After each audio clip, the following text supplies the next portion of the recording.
Hello student, आज की video UP board class 12 के बच्चों के लिए काफी मोस्ट इंपोर्टेंट होने वाली है। जितने भी बच्चे बोर्ड एग्जाम 2022 दे रहे हैं और आपका पेपर फिजिक्स का 7 अप्रैल को है, तो ये वीडियो पूरा देख लीजिएगा। ऐसा ही आपका भी पेपर 2022 का आएगा और ये पेपर 2020 का है और 21 में तो बच्चे प्रमोट हुए थे, लेकिन ये 2020 का पेपर है। आप इसको अच्छे से तैयार करके जाएंगे ना, तो इसी में से काफी क्वेश्चन आपको देखने को मिलेगा 2022 का पेपर में। तो आपको यहाँ पे मैं दिखाने वाला हूं किस तरीके से क्वेश्चन आने वाले हैं और इसमें से कुछ क्वेश्चंस को सॉल्यूशन भी बताएंगे, तो काफी मोस्ट इंपोर्टेंट है। देखिए, कोई भी क्वेश्चन इसमें से आपका क्वेश्चन फंस सकता है, तो आपको ये जिम्मेवारी है कि आप इसको तैयार कर लेते हैं। आपके पास मात्र एक दिन का टाइम बचा है, तो मैं डेली आपको फिजिक्स की वीडियो ला रहा हूं, डेली ला रहा हूं मोस्ट इंपोर्टेंट क्वेश्चन और ऑब्जेक्टिव की भी वीडियो लाने वाला हूं। मात्र 2 वीडियो में पूरा सोल्यूशन कराऊंगा, 1 से लेकर 14 चैप्टर तक। तो चैनल पर नए हैं तो चैनल को तुरंत सब्सक्राइब कर लीजिए और इस वीडियो को लाइक करके अंत तक समझ लीजिए। देख सकते हैं यही ऐसा ही आपका भी पेपर 2022 का आएगा, ठीक है। तो देख सकते हैं 346 XT कोड का है और यहाँ पे पेपर 2020 का है भौतिक विज्ञान। पूर्णांक भी देखिए 70 मार्क्स, समय 3 घंटे 15 मिनट, सेम वैसा ही रहेगा। निर्देश तो आप पढ़ ही लिए होंगे, सब कुछ आपको पहले से मालूम हो चुका है, बहुत सारी वीडियोज में बताया भी गया है मेरे। यहाँ पर देखिए तो सभी निर्देश हैं। इसके बाद हम चलेंगे आगे की तरफ। यहां से देखिए बिना टाइम वेस्ट किए हुई क्वेश्चन की तरफ हम बढ़ेंगे। देखिए ध्यान से, फर्स्ट नंबर का क नंबर देखिए ध्यान से। इसमें पहले मतलब फिजिक्स में आपका कितने खंड में आएगा, तो 5 खंडों में आएगा, ठीक है। पहला खंड जो बहुविकल्पी 6 क्वेश्चन रहेंगे। चलिए, पहला का क का क्या लिखा है, इसी तरीके से सेम क्वेश्चन भी आएंगे। एक प्रकाश किरण पुंज वायु से जल में प्रवेश करता है। ध्यान समझिए, एक प्रकाश का किरण पुंज है, बहुत सारी किरण पुंज आ रही है, कहां से कहां, तो देखिए वायु से जा रही है, कहां में, जल में प्रवेश कर रही है, ढुक रही है, मतलब हवा में से प्रवेश कर रही है जल में। तो कह रहा है कि निम्न में से, यानी जो नीचे दिए गए हैं, निम्नलिखित में से कौन सा अपरिवर्तित रहेगा। इसका मतलब आप जानते हैं, परिवर्तित अपरिवर्तित का मतलब जानते ही हैं, लेकिन पूछा कि क्या मतलब कि जब वायु से जल में किरणें प्रवेश कर रही हैं प्रकाश की, तो उसमें कौन सा ऐसा चीज है इस चारों में से जो अपरिवर्तित रहेगा। वेग रहेगा, आयाम रहेगा, कि तरंग दैर्ध्य रहेगा, कि आवृत्ति रहेगा। तो आप हमेशा याद रखिए कि जब भी प्रकाश की किरणें वायु से जल में प्रवेश करती है ना, तो उसमें जो आवृत्ति होता है अपरिवर्तित रहता है सदैव। यानी कि जो यहाँ पे 4 नंबर ऑप्शन दिया है, ये हो जाएगा इसका करेक्ट आंसर। आपको याद रखना है कि जब भी प्रकाश किरण वायु से जल में प्रवेश करेगी, वायु से आएगी, जल में ढुकेगी या प्रवेश करेगी, तो उसमें कौन सी चीजें बदलेगी, तो अपरिवर्तित रहेगी, यानी कि यहाँ पे 4 नंबर, यानी कि आवृत्ति। इसके बाद अगला क्वेश्चन ध्यान से देखिएगा, यहाँ पे ख नंबर कि पीएन संधि डायोड के अवक्षय परत में होते हैं, क्या होते हैं ये बताना है। तो यहाँ पर देखिए केवल कोटर होते हैं, कि यहाँ पर केवल इलेक्ट्रॉन होते हैं, कि यहाँ पर इलेक्ट्रॉन तथा कोटर दोनों। यहाँ पे लिखा है न तो इलेक्ट्रॉन और न ही कोटर। मैंने देखिए यूपी बोर्ड ने जो मॉडल पेपर 2022 का डाला है ना, उसमें इस क्वेश्चन को डाला गया था, तो आपने उसको नहीं देखा है ना, तो मैं मॉडल पेपर का सोल्यूशन अभी कराया हूं, 3 क्वेश्चन तक करा दिया हूं, उसको वीडियो के डिस्क्रिप्शन में लिंक दे दिया हूं, या यहाँ पे आई बटन चल रहा है, इस पर भी क्लिक करके उसको देख सकते हैं। तो देखिए इसमें क्या होगा, पीएन संधि डायोड में अवक्षय परत होते हैं। तो देखिए उसमें इलेक्ट्रॉन तथा कोटर दोनों पाए जाते हैं, उसमें इलेक्ट्रॉन भी होंगे, यानी कि देखिए एन टाइप और पी टाइप पढ़े हैं ना संधि diode, N type P type वही है। इसमें इलेक्ट्रॉन तथा कोटर दोनों पाए जाएंगे, यानी कि यहाँ पे तीसरा जो ऑप्शन है सही हो जाएगा। इसके बाद चलते हैं ग नंबर पे, जास्ते की सतह से इलेक्ट्रॉन उत्सर्जन हेतु निम्नलिखित में से कौन सा विकिरण अत्यधिक प्रभावी होगा। ध्यान से समझिए, क्वेश्चन काफी मोस्ट इंपोर्टेंट है और देखते हैं इसमें एक बच्चा लगाया है ट्रिक, गलत लगाया है कि सही, आप लोग भी ध्यान से समझिएगा। जास्ते की एक सतह से, जास्ता का मतलब धातु ले ली है और उसमें उसके सतह से इलेक्ट्रॉन उत्सर्जन कर रहे हैं, इलेक्ट्रॉन को वहां से उत्सर्जित कर रहे हैं। तो पूछ रहा है कि निम्नलिखित जो नीचे दिए गए हैं, इनमें से कौन सा विकिरण अत्यधिक प्रभावी होगा। तो सूक्ष्म तरंगे, जो सूक्ष्म तरंगी वो होगी प्रभावी की दृश्य प्रकाश, यहाँ पे अवरक्त प्रकाश की पराबैंगनी प्रकाश। तो जितने भी बच्ची को तैयार है ना, इसका करेक्ट आंसर भी बताते चलिएगा, अपने मन में भी रिवाइज करते चलिएगा। तो जास्तिक से, जास्तिक के सतह से हमेशा जो इलेक्ट्रॉन उत्सर्जन होंगे, तो वो प्रभाव किस पर डालेगा, तो पराबैंगनी किरण का।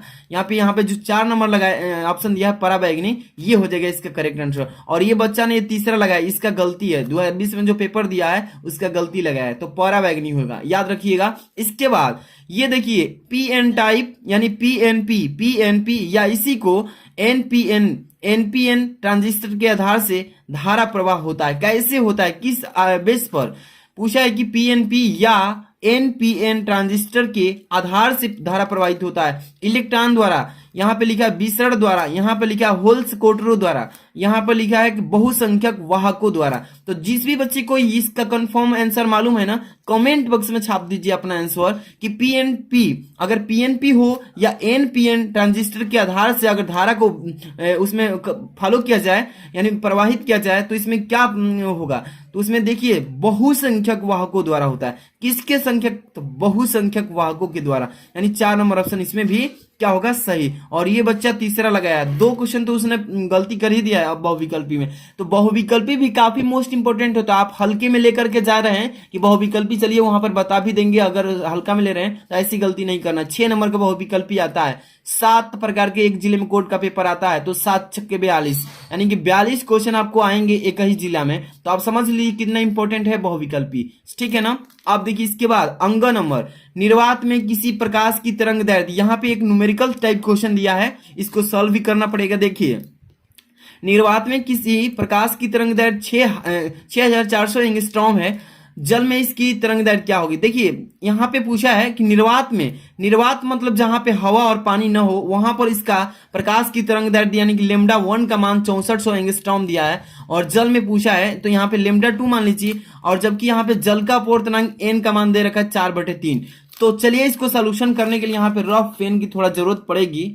देखिए पहले क्या क्या इसमें दिया है, यहाँ पे दिया है तरंग दैर्ध्य किसका? प्रकाश का, निर्वात में। तो इसको पहले हम क्या लिख लेते हैं, यहाँ पर इसको पहले लेमडा से लिख लेते हैं। लेमडा का मान 6400 एंगस्ट्रॉम में दिया, ठीक है।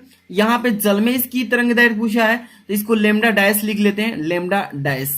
इसका मान हमें फाइंड आउट करना है। अब इसमें जल का अपवर्तनांक दिया है, इसका मतलब कि एन का मान कितना है? 4/3। अब बहुत ही सिंपल इसका परिभाषा है, मतलब कि सॉल्यूशन है। आपको मालूम होगा इसका फॉर्मूला, जल में तरंग दैर्ध्य बराबर लिख लेंगे कि जल में तरंग दैर्ध्य यानी कि जल में तरंग दैर्ध्य यानी कि लेमडा डैश इक्वल टू, यहाँ पे लिख लेंगे लेमडा और बटे में हो जाएगा एन। क्या हो जाएगा? लेमडा बटे में एन। यही फॉर्मूला है, आपको अच्छे से रिवाइज करके रखना है। मान को निकालिए, लेमडा डैश यानी कि जल में तरंग दैर्ध्य, लेमडा डैश बराबर लेमडा का मान 6400 है, तो यहाँ पे 6400 लिख लीजिए, बटे में एन का मान कितना है? 4/3 है, 4/3। आप बिजली से इसको सोल्यूशन करेंगे, सीधे सीधे ये 3 ऊपर जाएगा और शोरतिया यानी कि 1600, यानी कि सीधे सीधे ऊपर से लेमडा डैश इक्वल टू कितना हो जाएगा? तो 4800 एंगस्ट्रॉम। आप सोल्यूशन कर लीजिएगा, इतना हो जाएगा। तो देखिए इसमें से कौन सा ऑप्शन सही है? 6। यहाँ पे तीसरा जो दिया है ना, तीसरा, ये तो सही लगाया है बच्चा, ये भी वही लगाया है 4800 एंगस्ट्रॉम, ये हो जाएगा इसका आंसर। आगे चलते हैं। इसके बाद देखिए ध्यान से ये क्वेश्चन 6 नंबर, एक कुंडली के सिरों के बीच 40 वोल्ट का प्रत्यावर्ती वोल्टेज है। प्रत्यावर्ती वोल्टेज याद रखिएगा, कितने वोल्टेज का? 40 वोल्टेज का प्रत्यावर्ती वोल्टेज लगाने पर इसमें 80 मिली एम्पियर की धारा प्रवाहित होती है। तो कुंडली का प्रेरक प्रतिघात निकालना है।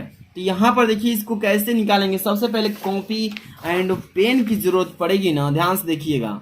तो पहले जो दिया है उसको पहले फाइंड आउट मतलब कि लिख लेते हैं। देखिए सबसे पहले इसमें दिया है V, पहले तो आपको फार्मूला मालूम होना चाहिए। V बराबर क्या होता है? V बराबर I इंटू है, तो यहाँ पर देखिए इसको ऊपर हटा दीजिए। V बराबर I इंटू इस तरीके से दीजिए XL, ठीक है। ये फार्मूला आपको अच्छे से तैयार कर लेना है। अब यहाँ पे सूत्र लगाइए, प्रेरण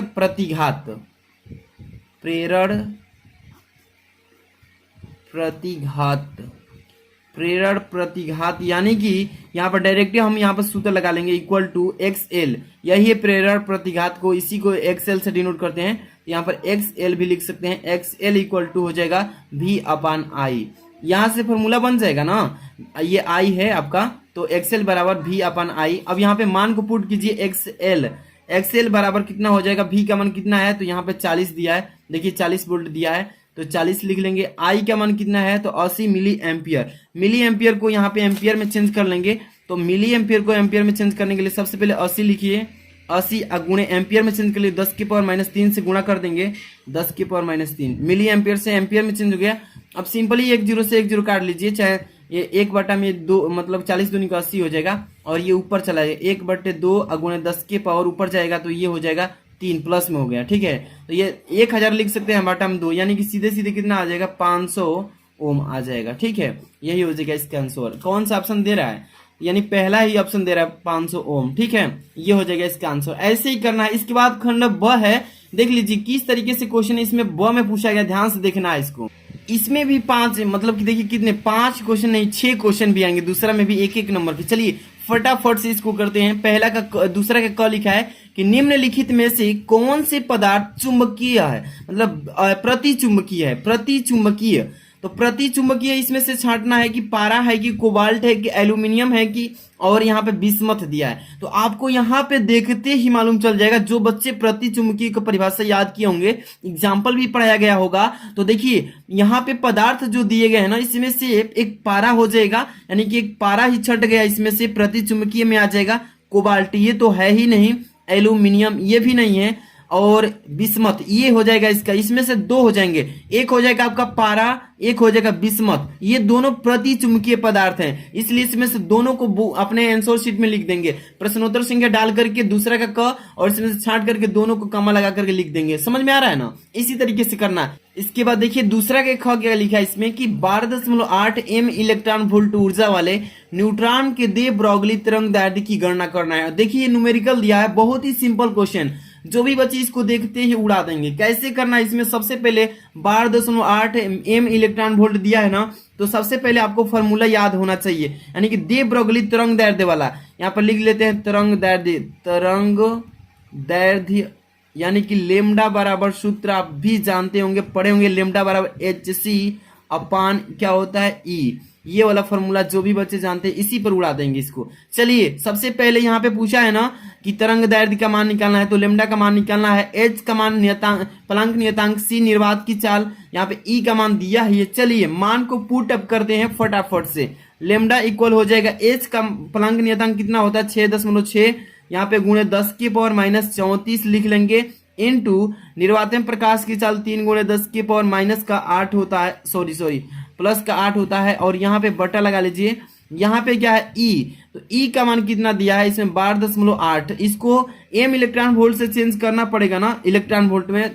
यहाँ पे देखिए 12.8 गुणे 10 की पावर 6, 10 की पावर 6, और फिर 1 कूलाम आवेश से यहाँ पर E से गुणा करा देंगे, E से 1 कूलाम आवेश है, 1.6 गुणे 10 की पावर माइनस 19। इतना तो आपको करना ही पड़ेगा, ठीक है। अब इसका सोल्यूशन कर लीजिएगा। लेमडा बराबर इसमें आपस में गुणा करा दीजिए, तो आपस में जब गुणा कराएंगे और आप सोल्यूशन करेंगे, देखिए इसमें 6.6 में 3 से पहले गुणा कीजिए, और देखिए 10 की पावर माइनस 34 से इसको घटा लीजिएगा, माइनस में से प्लस को। अब जितना आएगा तो 12.8 इतना में गुणा करके इसमें फिर घटा करके भाग देंगे, एक्यूरेटली आपका आएगा 9.6 गुणे 10 की पावर माइनस 14 मीटर। ये आ जाएगा। तरंग दैर्ध्य की मात्रा क्या होता है मीटर। आप सोल्यूशन कर लीजिएगा, मैं इसका सोल्यूशन ऑलरेडी अभी चेक करके ही इसको किया हूं, ठीक है। तो यहाँ पे जल्दी जल्दी कराना है क्योंकि आपको भी यहाँ पे आना चाहिए, टाइम वेस्ट नहीं करना है। यहाँ पे देखिए छोटा छोटा कैलकुलेशन है। यहाँ पे देखिए गॉस का प्रमेय, गॉस का प्रमेय आप पढ़े होंगे, ये आपको थ्योरी दे दिया है, यानी कि आपको परिभाषा दिया है। इसका परिभाषा गॉस का प्रमेय किसे कहते हैं सभी बच्चे को मालूम है कि देखिए किसी बंद पृष्ठ से गुजरने वाला कुल विद्युत फ्लक्स उसके अंदर उपस्थित कुल विद्युत आवेश का 1/f गुना होता है, ठीक है। इसी को आपको क्या कहेंगे गॉस का प्रमेय। आपको अच्छे से मालूम है, ये थ्योरी है, यहाँ पे लिखा नहीं हूं क्योंकि मैं इसको मौखिक करते चल रहा हूं। इसके बाद अगला क्वेश्चन यहाँ पे लिखा है कि 1 एंगस्ट्रॉम यानी घ नंबर 1 एंगस्ट्रॉम तरंग दैर्ध्य वाली एक्स किरण की आवृत्ति बताइए क्या होगा। यही पूछा है ना कि 1 एंगस्ट्रॉम की तरंग दैर्ध्य है और इसमें पूछा कि एक्स किरण की आवृत्ति क्या होगी। तो चलिए इसको पन्ना को इधर मोड़ के तब साफ में बताते हैं, ठीक है। सबसे पहले तो आपको ये मालूम होना चाहिए कि 1 एंगस्ट्रॉम जो दिया है इसमें कितने मीटर, इसको मीटर में चेंज कर लेंगे ना, तो लेमडा इक्वल लिख लेते हैं 1 एंगस्ट्रॉम, इसको मीटर में चेंज कर लीजिए 10 की पावर माइनस 10 मीटर हो गया ना। अब सूत्र लगाइए, सीधे सीधे सूत्र आवृत्ति का, आवृत्ति V इक्वल टू क्या होता है, आवृत्ति V इक्वल टू क्या होता है, तो C जो है निर्वातन प्रकाश की चाल बटा में lambda, V equal to C अपन लेमडा। चलिए V का मान फाइंड आउट करना है, V इक्वल टू C का मान कितना हो 3 गुणे 10 की पावर 8, और बटे में लेमडा का मान अभी निकाले हैं, मीटर वाला रखिए 10⁻⁻10। अब सीधे सीधे इसको सॉल्व कर ही लेंगे, तो सॉल्व करेंगे v इक्वल टू 3 गुणे ये 10 के पावर ऊपर जाएगा तो ये प्लस में हो जाएगा ना, तो वो प्लस में 8 है, ये 10 ऊपर जाएगा तो कितना हो जाएगा 10 के पावर 8 प्लस ऊपर मतलब कि यहाँ पे इंटू लिख लीजिए, और 10 के पावर कितना हो जाएगा प्लस में 10, ठीक है। तो 3 गुणे 10 के पावर 18 कितना हो जाएगा 18। आवृत्ति का मात्रक हर्ट्ज, HZ भी लिखते हैं और हर्ट्ज हिंदी में भी मर्जी है तो लिख सकते हैं। इस तरीके से आपको करना है। इसके बाद अगला क्वेश्चन देखते हैं। यहाँ पे अगला क्वेश्चन आपका अंग नंबर दिया है, मतलब कि थ्योरी टाइप का है। 1 नंबर का, प्रकाश विद्युत प्रभाव से में संतताबद्ध विभव यानी कि अंतक वोल्टता कहा है से तात्पर्य, यानी कि परिभाषा इसका लिखना है। अंतक वोल्टता का परिभाषा लिख देना है। आपको थ्योरी से क्वेश्चन दिया गया है। यहाँ पे मैं डायरेक्ट आपको ना न्यूमेरिकल जितने आ रहे हैं सबको सॉल्व कराते चल रहा हूँ। यहाँ पे 4 नंबर देखिए, हाइड्रोजन के वर्णक्रम यानी कि स्पेक्ट्रम में कौन सी श्रेणी पराबैंगनी भाग में पाई जाती है। ये न पूछा है कि हाइड्रोजन के वर्णक्रम जो बनाए गए हैं हाइड्रोजन के यानी कि रंगों के स्पेक्ट्रम, उसमें से कौन सी श्रेणी पराबैंगनी भाग में पाई जाती है, यानी कौन सी ऐसी श्रेणी है। तो आप सभी जानते हैं कि लाइमन श्रेणी में आती है। किस श्रेणी में? लाइमन श्रेणी में आती है। ये मौखिक क्वेश्चन है, लेकिन पेपर में आ जाए तो आप आसानी से लिख दीजिएगा कि लाइमन श्रेणी में पाई जाती है, ठीक है। तो इतने क्वेश्चन को आपको मैंने 2 क्वेश्चन को करा दिया है। इसके बाद देखिए थोड़ा खंड स में क्वेश्चन को देख लेते हैं। अब यहाँ से एनालिसिस करेंगे, काफी क्वेश्चन देखेंगे किस तरीके से आ रहे हैं आप, क्योंकि आप लोग को इंपॉर्टेंट क्वेश्चन भी बता चुका हूं मैं। चलिए खंड स से देख लीजिए। तीसरा का क कि किसी उत्तेजित हाइड्रोजन परमाणु के इलेक्ट्रॉन की ऊर्जा दिया है -3.4 इलेक्ट्रॉन वोल्ट। इलेक्ट्रॉन का कोणीय संवेग पूछा है, ओमेगा का मान निकालना है, ओमेगा नॉट का, ठीक है। यहाँ पर देखिए इसके बाद ख नंबर में देख लेते हैं पहले क्या कैसा कैसा दे रहा है। व्यतिकरण से आप क्या समझते हैं? बहुत ही सिंपल क्वेश्चन। और प्रकाश के व्यतिकरण के लिए आवश्यक शर्तें भी लिखिए। अब यहाँ पे ग नंबर, एक गोलाकार चालक की त्रिज्या 9.0 सेंटीमीटर है, यानी कि R का मान दिया है, इसकी धारिता पूछा है C तथा उस आवेश की गणना कीजिए, Q का मान फाइंड आउट करना है, जिससे कि इसका विभव 1000 वोल्ट हो जाए। 1000 वोल्ट प्राप्त करने के लिए आपको धारिता ज्ञात करना है तथा आवेश भी गणना करना है। इसके बाद थोड़ा से आगे देख लेते हैं। तीसरा का यहाँ पे घ नंबर क्वेश्चन किस टाइप से क्वेश्चन डाला है कि डेविसन तथा जर्मर का प्रयोग से क्या है, निष्कर्ष निकालिए। देखिए डेविसन तथा जर्मर को तो हटा दिया गया है ना कोविड-19 में, तो आपको उसको देखिए क्या करना है, हटाया गया है कि नहीं। डेविसन तथा जर्मर का प्रयोग आया था, नहीं आना मतलब काट दिया गया था। अथवा में भी दिया है इसमें कि अगर ये नहीं याद है तो ये कर सकते हैं। चित्र में दिए गए संधारित्र के संचित ऊर्जा ज्ञात करना है, इसमें संचित ऊर्जा ज्ञात करना है। यहाँ पे देखिए परिपथ के रिलेटेड 2 आवेश 2 ओम, यहाँ पे 3 ओम, यहाँ पे 5 ओम, यहाँ पर 2 माइक्रोफैराड, यहाँ पर एम्पियर 2 एम्पियर धारा दिया है। इसमें से आपको क्या करना है, संचित संधारित्र में संचित ऊर्जा निकालना है। द खंड इसमें देखिए क्वेश्चन 4 नंबर का क एंड गेट, अभी बताया मैंने मॉडल पेपर 2022 का जो यूपी बोर्ड ने जारी किया है, उसमें ये क्वेश्चन दिया गया था कि एंड गेट का प्रतीक चिन्ह बताइए। चिन्ह बनाना था, विल्यूम व्यंजक बताना था और उसकी सत्यता सारणी, तीनों बताया था। और ये 3 नंबर का आता है। अभी देखिए मैं इसका सोल्यूशन भी करा चुका हूँ। अभी काफी बच्चे इसको देख भी रहे हैं, आपने नहीं देखा है तो डिस्क्रिप्शन चेक कीजिए, आई बटन भी चेक कर सकते हैं, ओके। इसके बाद देखिए यहाँ पे ख नंबर, अर्ध आयु से क्या तात्पर्य, अर्ध आयु को परिभाषित करना है। एक रेडियो एक्टिव पदार्थ की अर्ध आयु 35 वर्ष है। यदि आज इससे 4×10⁶ परमाणु है तो कितने वर्ष पश्चात, कितने वर्ष बाद परमाणुओं की संख्या इतनी रह जाएगी, पदार्थ की माध्यम आयु कितनी होगी। आप इसको तैयार कर लेना। इस तरीके के क्वेश्चन डालता है तो आपको एक एक चीजें समझ कर तैयार करना है। इसके बाद ग नंबर, विद्युत परिपथ के लिए किरचॉफ का नियम लिखिए और उसकी व्याख्या कीजिए। 3 नंबर वाले क्वेश्चन है, पेपर में डाला ही जाता है। इसके बाद घ नंबर, विद्युत चुंबकीय प्रेरण संबंधी फैराडे के नियम लिखिए।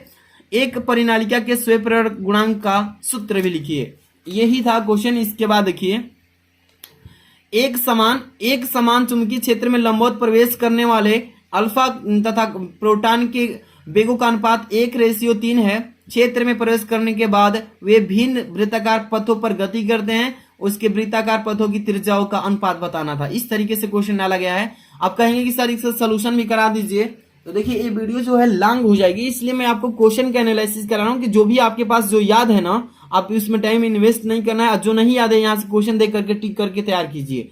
5 नंबर का क, अल्फा कणों के प्रकीर्णन के प्रयोग के आधार पर रदरफोर्ड का परमाणु मॉडल बताइए। बहुत ही इंपॉर्टेंट है, यहाँ पे ख नंबर, एक एनपीएन ट्रांजिस्टर में 10 के पावर -6 सेकेंड में उत्सर्जक में 10 के पावर 10 इलेक्ट्रॉन प्रवेश यानी कि इंटर करते हैं। अब पूछा है कि आधार में 2% इलेक्ट्रॉन खो जाते हैं, जो इसका बेस है उसी बेस में कितने परसेंट, तो 2% इलेक्ट्रॉन खो जाते हैं, इधर उधर गुम हो जाते हैं। तो धारांतर अनुपात की गणना करना, उसमें जो धारा चल रही है उसका अनुपात फाइंड आउट करना है। इसके बाद ग नंबर, ध्यान से देखिए 5 का ग क्या बोला है कि एक प्रत्यावर्ती धारा परिपथ के प्रेरकत्व जो है L और धारिता है जो C तथा प्रतिरोध जो है R श्रेणी क्रम में जोड़ दिए गए हैं। बहुत ही सिंपल क्वेश्चन है, आपको फिगर बनाकर करना होगा इसको। और कह रहा है कि परिपथ की प्रतिबाधा तथा कलांतर यानी कि ओमेगा निकालने के लिए बोल दिया है, व्यंजक प्राप्त कीजिए। अगर ये क्वेश्चन आप नहीं कर पा रहे हैं तो ये अथवा में दिया है, और ये आपको ऑप्टिक्स से क्वेश्चन दिया गया है प्रकाशिकी से। क्या लिखा है कि 10 डायोप्टर तथा -5 डायोप्टर क्षमता वाले 2 पतले लेंस संपर्क में रख दिए गए हैं और इस संयुक्त से 30 सेंटीमीटर की दूरी पर 2 सेंटीमीटर लंबी वस्तु मुख्य अक्ष के लंबवत रखी गई है। यानी कि देखिए यहाँ पर P1 P2 दे रखा है और यहाँ पे दिया है इस लेंस से 30 सेंटीमीटर दूर वस्तु रख दिया U का मान, और वस्तु की लंबाई दिया है यहाँ पर ऑब्जेक्ट की लंबाई 2 सेंटीमीटर। अब कह रहा है इसमें कि वस्तु के प्रतिबिंब की लंबाई तथा इसकी प्रकृति बताइए। इस तरीके से क्वेश्चन आते हैं। अब 5 नंबर का घ नंबर देखिए, एक ही धातु के 3 तारों की लंबाइयों तथा द्रव्यमानों का अनुपात दिया है। ध्यान समझिए, एक ही धातु है, मान लीजिए कोई भी धातु हो सकती है और जिसमें से 3 तार की लंबाइयों का द्रव्यमान दिया है अनुपात के रूप में 3:2:1 और दूसरा का दिया है 1:2:3। इन तारों के प्रतिरोधों का अनुपात क्या होगा, प्रतिरोध आप निकालिए और इस प्रतिरोध का अनुपात निकाल देना है। इस तरीके से क्वेश्चन बना है। इसके बाद अंग नंबर, विद्युत चुंबकीय तरंगे क्या है, यानी कि आप इसको परिभाषित करेंगे और ये कैसे उत्पन्न होती है इसको बताना है। अब देखिए इसके बाद इसके प्रमुख गुणों का उल्लेख कीजिए। तो इसको इस तरीके से क्वेश्चन बनाए गए हैं। इसके बाद देखिए यहाँ पे 7 नहीं, टोटल कितने 9 क्वेश्चन आएंगे। तो हाइगेंस का प्रकाश के लिए दी गई तरंगाग्र अवधारणा के आधार पर परावर्तन का नियम सिद्ध कीजिए। वैद्युत मतलब पूछा है इसमें अथवा में कि वैद्युत द्विध्रुव से आप क्या समझते हैं। इसके बाद किसी वैद्युत द्विध्रुव को एक समान विद्युत क्षेत्र की दिशा में संतुलित की स्थिति से थीटा कोण घुमाने में किए गए कार्य यानी कि ओमेगा के लिए सूत्र प्राप्त करना है इसमें। अब एक वैद्युत द्विध्रुव 10⁻5 न्यूटन प्रति गुलाम के वैद्युत क्षेत्र में 30 अंश के कोण पर रखा है और उस पर 6×10⁻14 न्यूटन इंटू मीटर बल आघूर्ण लग रहा है। तो पूछा है इसमें कि वैद्युत द्विध्रुव के आघूर्ण की गणना कीजिए। तो इसी तरीके से आपके क्वेश्चन बनाए गए हैं, आपको दिखा दे रहा हूँ। आपको मन कर रहा है स्क्रीनशॉट लेकर के पढ़ लीजिएगा, ठीक है, स्क्रीनशॉट ले लीजिए 7 नंबर 8 नंबर क्वेश्चन का। इसके बाद यहाँ पर भी दिया है, इसको भी मतलब कि स्क्रीनशॉट ले लीजिए, उसी का अथवा वाला क्वेश्चन है, यहाँ पर स्क्रीनशॉट तुरंत ले लीजिए, ठीक। इसके बाद ये वाला टोटल आप स्क्रीनशॉट लेकर के तैयारी कर लीजिएगा। अगर आपको इसका फुल सॉल्यूशन चाहिए तो आज ही कमेंट कर दीजिए, लाइक कर देना और चैनल पर नहीं तो सब्सक्राइब कर लीजिए, क्योंकि डेली आपको इंपॉर्टेंट क्वेश्चन फिजिक्स जैसे ही समाप्त होता है हम आपको केमिस्ट्री की वीडियो प्रोवाइड करवाएंगे। इसके बाद आपको इंग्लिश जो 24 जिलों में नहीं हुआ है उसकी भी वीडियो प्रोवाइड करेंगे। तो चैनल को सब्सक्राइब करके रखिए। मिलते हैं नेक्स्ट वीडियो में। Thanks for watching.